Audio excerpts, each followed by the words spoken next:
మన రవితేజ చేశాను, అవుడూర్లు పోయాను, గోవా, గుజరాత్, పవన్ కళ్యాణ్ గుజరాత్ పోయాను, పవన్ కళ్యాణ్ సినిమాకి అనుష్కతో పోయాను, చాలా చాలా చేశాను. ఎలా మాట్లాడతారు మీతో హీరోలు ఎవరైనా? మంచిగా మాట్లాడతారు కానీ ఎక్కువ నేను ఇది చేయను. మామూలుగా వాళ్ళంటే అసిస్టెంట్లు మరి నన్ను గిన్నెలు గడిచాను పొగుడుతారో ఎట్ట పొగుడుతారో తెలియదు కానీ దక్క పుట్ట తీపిస్తామంటారు, అక్క సార్ పిలుస్తానంటారు. ఇంకో కొంతమంది ఏంటంటే తాగే వాళ్ళు ఉంటారు, లేడీస్ వల్ల మేము లేడీస్లే పోయి సుభద్ర నేను పిలుస్తారట అంటారు. ఇలా డబ్బులు ఇస్తారు, రేపు చిపుగా చూస్తారు, పోతే మీరు పోండి, నాకు వద్దు, నేను తెచ్చుకోను, వద్దు నాకు అని వదిలేసేదాన్ని. పని వారికే తమ్ముడా మీకు దయచేసి పోయే రోజు ఇస్తే ఇవ్వండి, అంతేగాని ఇద్దరికి ఇవ్వండి పిలిచి, అంతేగాని ఒకళ్ళకి సాటుకు పిలిచి ఒకళ్ళని నేటికి పిలిచి ఇవ్వకాకండి. అట్లా నేను ఎక్కువ పోకపోయేదాన్ని, ఎక్కువ మాట్లాడను. ఆ పిల్లలు మాత్రం వస్తారు పొగిడేవారు. నేను అనే తర్వాత వీళ్ళు గిన్నెలు కడతానుగా మనం పొగుడతారే, మనం ఎక్కువ ఎగరవద్దు, ఎగిరెగిరి పడకాక మనం బతకాలి, వాళ్ళ బతుకు వాళ్ళది మన బతుకు మనది, మనం బొంగొద్దు ఎక్కువ బొంగొద్దు అంటే మేమే తిట్టుకునేవారు.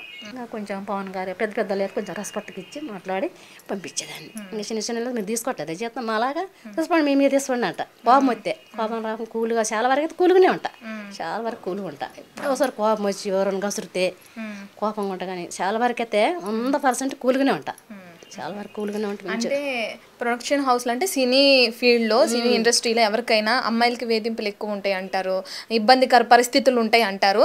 మీరు ఎప్పుడైనా అలా ఇబ్బందిగా ఫీల్ అయిన సందర్భం ఏమైనా ఉందా? ఇంక చెప్తాను కదా, మొన్న ఓడోరు వెళ్ళాను, ఇంకా చెప్పాలంటే ఆఫీసులకు వెళ్ళినాక చెప్తాను. అది ఇంకా నాకు అది డబ్బు రాలేదు, దాని నుంచి ఇంకా ఏం రెస్పాన్స్ రాలేదు నాకు. అతను కూడా ఫోన్ చేయలేదు, పిలిచి పంపించిండు. తర్వాత అతనికి నాకు కొంచెం చిన్న మనస్పార్థాలు వచ్చినాయి. వచ్చినాక నన్ను ఇట్లా అన్నాడు, ఊరుగానూరు వచ్చినా నేను ఇంటికాడ నా భర్త నా పిల్లగాని విడిచిపెట్టుకొని మరి ఏంటమ్మా అని అతను అడగాలి కదా. ఇప్పుడు అతను పంపిస్తేనే భరోసా మీద వెళ్ళాను. పని ఎంత పని అయినా ఒక పని రానామని పని వచ్చినామని చేయాలంటే నీకు పని రాదు అమ్మ, ఇది ఇట్లా ఇది ఇట్లా ఇట్లా అని చెప్తా. కుక్కర్లు పెట్టుకోవాలి, మెయిన్ డైరెక్టర్ గారు కానీ కెమెరామెన్ గారు కానీ ప్రొడ్యూసర్లు ఉంటారు కొంతమందికి, వాళ్ళకి అన్నీ డిబేట్ చేయాలి, నేను చేయాలి. ఆవిడ ఏం చేయాలి, మా అమ్మ మరి సుభద్ర తర్వాత నీ ఆడవిడ అయిపోయినాక నువ్వు అడుగంటే పీడపోయేది. అతను ఏదో చిన్న డిస్కషన్ చేసిండు, ఇంకా మాట ఏం వాళ్ళు నన్ను బూతులన్నా నేను బూతులనలే, నువ్వెంతో నేనెంత అన్నట్టుగా అతను మాట్లాడాడు, మరీ ఎట్నో మాట్లాడాడు శిబుగా నన్ను. అంతే ఇంకా నేను అనుకున్నాను, నేను నిలపరదాన్న, నాకు కూడా కార్డు ఉంది కదా, నన్ను ఇంతగా శిబుగా మాట్లాడతాను ఏంది తినే ముందు అని ఇంకా 2-3 రోజులు నేనే తింటా మానేసా, మంచినీళ్ళు టీలు అవి ఇవి మానేసా. అక్కడ వాళ్ళు ఏం చేశారంటే లమ్మడోళ్ళు రొట్టెలు ఇచ్చేవాళ్ళు, జొన్న రొట్టెలు, వాళ్ళు కర్రీ చేసుకుని ఇచ్చేవారు.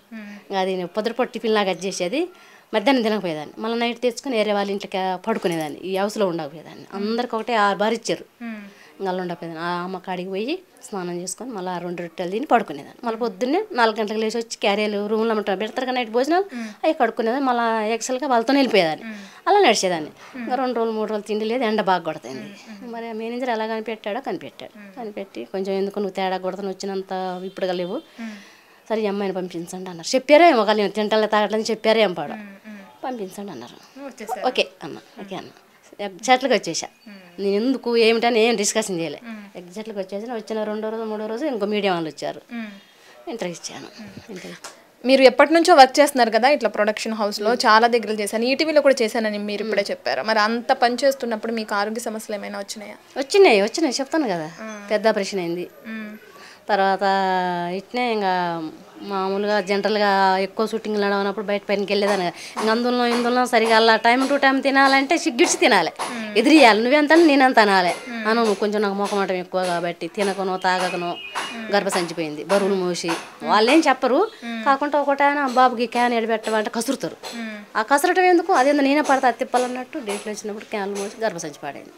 తర్వాత కిడ్నీ రాళ్ళు వచ్చినాయి. అంత మించి నాకు ఏ రోగాలు, ఆపరేషన్ ఏం చేసుకుని బాగున్నా, ఇప్పుడు 4 సంవత్సరాలు బాగానే ఉన్నా. ఇప్పుడు ఈటీవీలో కూడా ఎన్ని సంవత్సరాలు పనిచేశారు? కార్డు ఉండి కార్డు లేక 5 సంవత్సరాలు చేశా, కార్డు లేనప్పుడు 1 సంవత్సరం 2 సంవత్సరాలు చేశా. 100 రూపాయలు ఇచ్చేవారు రోజంతా చేస్తే, నేడు 9ంటికి వచ్చేదాన్ని, భోజనం డబ్బులు 50 ఇచ్చేవారు. కార్డు తీసుకున్నాక 400 ఇచ్చేవారు, మేనేజర్లు ఇచ్చేవాళ్ళు నాకు. ఈ కార్డు తీసుకున్నా కదా మంచిగా పరిచయమైన మంచిగా అలానే ఉండనైతే నేను అనవసరంగా డబ్బులు ఆశపడి చిల్మలకు వచ్చా, ఆరోగ్యం పాడు చేసుకున్నా. ఇప్పుడు ఏంటంటే కొత్త వాళ్ళు వచ్చారు, మంచి వాళ్ళు కొత్త వాళ్ళు వచ్చారు, కుర్రోళ్ళు లేడీసు కామర్కాయి. ఇప్పుడు నేను పాతదాన్ని, ఇప్పుడు ఏంటంటే అమ్ముకు సూటుగా పోద్దామని ఎవరేమన్నా అన్నీ తెలుసు అంటారు కదా. కుర్రోళ్ళు ఇప్పుడు అంత కుర్రోళ్ళు అంత నీలాంటి పిల్లలు అంత ఆంధ్ర పిల్లలు, వాళ్ళు కమ్మక్క ఇప్పుడు మాలంటాను సరే పిలవట్లేరు. నేనంటే నేను కలవట్లేదు, జనాలు అలా కలవట్లేదు, నాకు వద్దులే నాకు కూడా పెద్దగా ఉరకబుద్ధి కావట్లేదు. ఎవరైనా తెలిసిన వాళ్ళు ఉండి పాత వాళ్ళు నా పర్వాలేదు అని పిలిస్తే వెళ్తా తెలుసుకొని నా పని నేను చేసుకొని నైట్ ఉండని పగలు ఉండని ఈ రోజు 4 గంటలకు బయలుదేరినా రేపు 4 గంటలకు కూడా వస్తా. చేస్తా రై బగులు ఉండమన్నం వండేదాన్ని సుభద్రమ్మ కుక్కర్లు పెట్టంటారు, సుభద్రమ్మ ఆ గిన్నె గడగంటారు, టీ గిన్నెలు గడ అన్నీ చేస్తా. అన్ని పనులు. ఎంతమంది పిల్లలు మీకు? నాకు ఒక బాబు. మీ భర్త ఎలా ఉంటారు? మీకు బాగానే ఉంటారు? మంచిది పర్లేదు, బాగానే చూస్తా. పోతాడు కానీ ఏం అంతే. అంటే మీరు అవుట్డోర్ షూటింగ్స్కి అట్లా వెళ్ళినప్పుడు కూడా మీ ఇంట్లో నుంచి అమ్మని పిలిపించుకుంటే, ఎందుకంటే భర్త ఉన్నాడు కదా, కొంచెం మా భర్త బ్యాడ్గా మాట్లాడతారని మా బాబుకి తెలుసు ఇండస్ట్రీ అంటే ఎంత. మమ్మీకి తెలుసు, మమ్మీ నువ్వు వెళ్ళి అంటాడు. ఈ లోపల మా అమ్మని పిలుచుకుంటా, వీళ్ళకి కొంచెం చేసి పెట్టుకుంటా చేయడానికి అమ్మని పిలుస్తా. ఇంకా మొన్నటిసారి మాత్రం అమ్మ కూడా రానన్నది. ఈ చికాకు మా భర్త చికాకు తట్టుకోలేక వెళ్ళా. ఈ చికాకు ఆ చికాకు ఇంకా అతను కూడా నన్ను చిన్న డిస్కషన్ చేసిండు. నేను ఫీల్ అయ్యా, ఇంత పని చేస్తాను నేను ఎండలా, మీరు కూర్చొని చెల్లులు అలా చూసుకుంటూ అన్నీ చూసుకుంటారు నీడలు కూర్చొని. అయినా కూడా నేనేమన్నా మాకు మీకున్న తేడా ఎందుకు, మమ్మల్ని లేడీస్లు అంత చిపుగా చూస్తారు. ఇంకో కార్డు ఉన్నావైతే ఇద్దరం కలిసిమెలిసి మంచిగా నువ్వెంత నేనంత చేస్తా. ఇప్పుడు నీకు 500 ఇచ్చి నాకు 1000 రూపాయలు ఇస్తే నా 500 ఇచ్చిన మనిషి ఎలా చేస్తుంది పని? వాళ్ళకు కూడా తెలిసిపోయింది అన్నట్టు. అక్క నువ్వు నేను చేసేది అదే పని, నీకు 500 నాకు 1000 రూపాయలే, నాకు 1200 1250 నాకు అక్క అని అడిగింది ఆ అమ్మాయి. అయితే మాకు కార్డు ఉందే, మేము 3 లక్షలు 4 లక్షలు పెట్టి కార్డు తీసుకున్నాం, మేము ఆ కార్డు అప్పు తీరాలంటే మేము జీవితాంతం చేసుకోవాలమ్మా, ఇట్లా పోయిందే బెస్ట్ ఇదే బెస్ట్ అమ్మ, నెలలు దొరికిన ఒక నెలలు 15 రోజులు దొరికినా ఒక 7,000 8,000 వస్తాయి, సాలే అమ్మ ఇదే బెస్ట్, ఇది వద్దు మా పని వేస్ట్ అన్న. ఆ అమ్మాయి చేసిన పనికి నన్ను కసిరారు, అదా ఇదా అది ఇదా అన్నాను. ఇంకా ఆ షీప్ ఇంతమందికి నాకు రెస్పాండ్ కాలేదు. అండ్ అనుకో మళ్ళీ వస్తాను మీడియోలోకి, మళ్ళీ ఫోన్ చేస్తా నేనే చేస్తా. పవన్ గారికి ఎవరికో చేసి అది ఇంకా రచ్చ చేస్తా అతనికి బాగా సినిమాలు వస్తాయి. ఇంకా దానిపనికి నేను ఫోన్ చేయాలి, నాకు డబ్బులు రాలేదు, ఎలా ఉన్నామని అడగలేదు. నేను కూడా కొంచెం పీన్లాడ ఉండి వెళ్ళిపోయా. ఇంట్లో సొమ్ములు వస్తాం, అతను కూడా డబ్బులు అడగలేదు. పోయేటప్పుడు కూడా సుభద్రమ్మ నువ్వు ఇంకా ఖర్చులో డబ్బులను కూడా ఇవ్వలే నాకు. పోయినాక కూడా ఎలా ఉన్నామని కూడా అడగలేదు. అంటే మేమేంటి నువ్వేంటి, నీకుంటే నీకు ఉండొచ్చు, మమ్మల్ని ఇంత మటుకు నాకు ఇంత మటుకు రెస్పాన్స్ రాలేదు. శ్రీప అనేవాడిని చూసి వెళ్ళా, మిమ్మల్ని చూసి రాలేదు. నేను అతన్ని అడగాలి ఫోన్ చేసేది. నాకు మీరు పచ్చళ్ళ ప్రకాష్ గారి దగ్గర కూడా పనిచేశారంట కదా, ఆయన పవన్ కళ్యాణ్ చీఫ్ గా పనిచేసినప్పుడు ఎన్ని చేశాను. ఎన్ని సంవత్సరాలు చేశారు ఆయన దగ్గర? బాగానే చేశాను, ఒక 4-5 సంవత్సరాలు చేశాను. ఎన్ని సినిమాలకి చేశారు? పవన్ కళ్యాణ్ 3 చేశాను. 3 సినిమాలు చేశారు. 3 సినిమాలు కంటిన్యూ చేసినాక ఇంకొక ఆవిడ ఉంది వైజాగ్ నుంచి, పచ్చళ్ళ ప్రకాష్ గారి కార్డు తిప్పియటం పర్సనల్గా ఉంచుకున్నాను. అంటే ఉంచుకోవడం అంటే అది కాదు, అట్లా అతనికి భర్త భార్యలు వచ్చేవారు పనికి, భర్త భార్యలు వచ్చేవారు మంచిగా, భర్త భార్యలు వచ్చేవారు. ఇంకా ఆ చేతికి 4 చేసేవాళ్ళు, పెద్ద సినిమా కదా, ఇంకా లేడీస్లో 4-5 ఉండేవాళ్ళం. ఇంకా ఆయమ్మ చేతగా కొంచెం నేను ఆయమ్మని కనిపెట్టి ఆయమ్మని అలాగని గర్భం తీసుకొని ఓయమ్మ ఎన్ని మొత్తనే సుభద్ర అది అంటే కొంచెం కుక్కర్లు గిట్ట హెల్ప్ చేసేదాన్ని, అమ్మ కొంచెం పక్కకు పో అదని హెల్ప్ చేసేదాన్ని. ఇంకా అట్లా పిలిచేది అన్నట్టు, కొంచెం సుభద్ర నన్ను కలిపెడుతుంది అని. చాలా మంది పిలిగి నగర్లు ఉంటారు, అందరం ఒక బాగానే పోయేవాళ్ళం.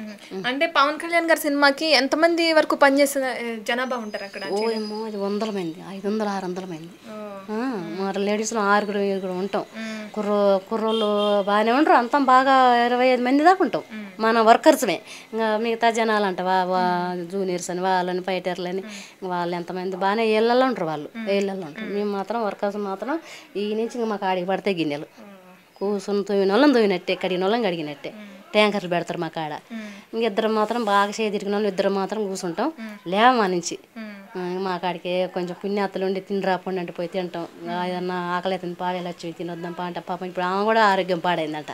పోయిన చదివితే సుభద్ర నీలాగనే నాకు కూడా ఆరోగ్యం పాడైందే, నేను కూడా చేయట్లేను అన్నది. ఏమి ఇష్టంగా తింటారు పవన్ కళ్యాణ్ గారు? మీరు ఆ సినిమాలకి పనిచేశారు కదా.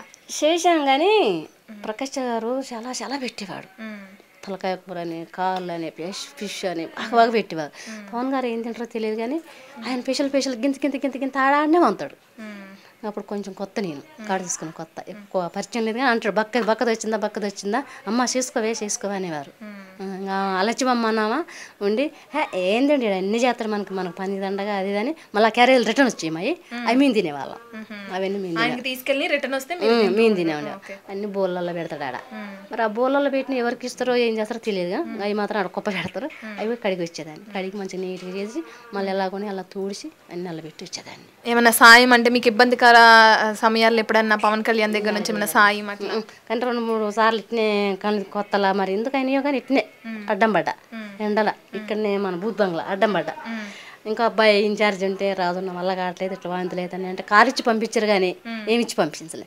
తర్వాత అసిస్టెంట్ ఏందక్క ఆగస్తంగా వెళ్ళిపోయాను ఏందక్క అన్నాడు. నేను లేచిన మధ్యాహ్నం ఇట్లా అయిందిరా అన్న. సార్కి చెప్పాలా అన్నాడు. వద్దులే బాగోదు మేము కష్టపడుతున్నాం కదా వద్దు సార్కి చెప్పి అడుక్కునేంత దిగజారలేదు నేను వద్దులేసాను అన్న. వద్దులేనా అన్న అంతే. చిరంజీవి గారితో కూడా పనిచేశారు కదా, ఆయన సినిమాలకు కూడా పనిచేశారు కదా. చేశాను. ఆయన ఎలా మాట్లాడతారు మీతో?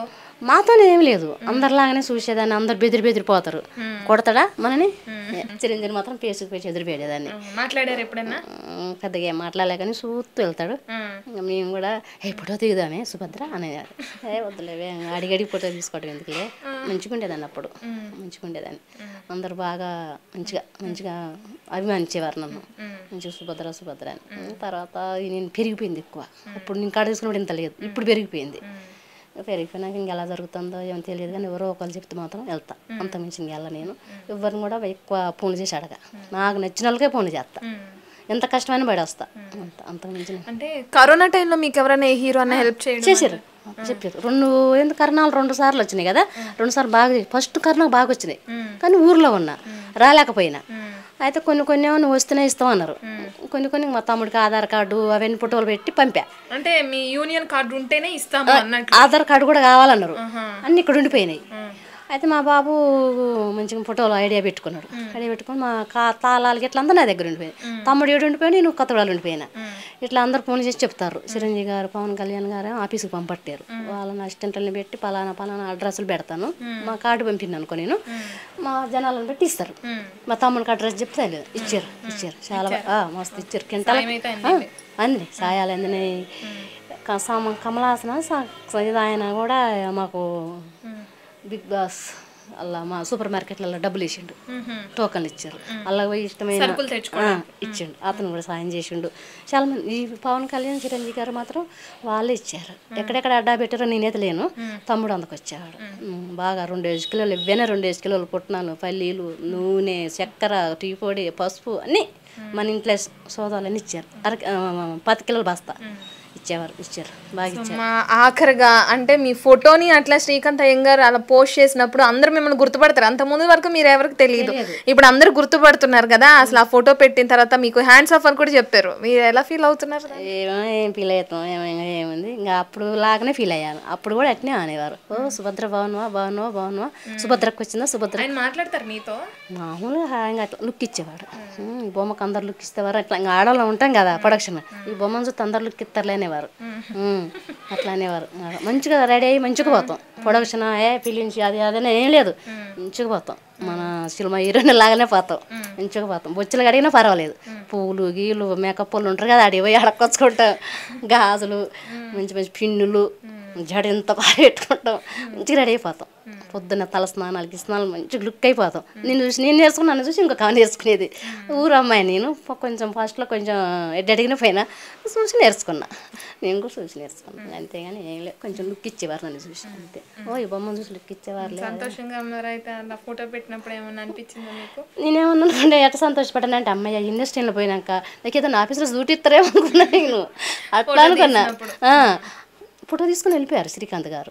తర్వాత తెల్లారు మేనేజర్ చెప్పారు. అమ్మా ఇట్లా ఓటు వాళ్ళు ఊక ఫోన్ చేసి చంపుతారమ్మా నీ నెంబర్ చెప్పమ్మా అన్నాడు. అమ్మయ్యా అంటే టక్కా చెప్పా. ఇంక ఇంటికి పోయినాక ఇంకా నీకు ఇంటర్వ్యూల మీద ఇంటర్వ్యూలు వస్తాయి అన్నాడు.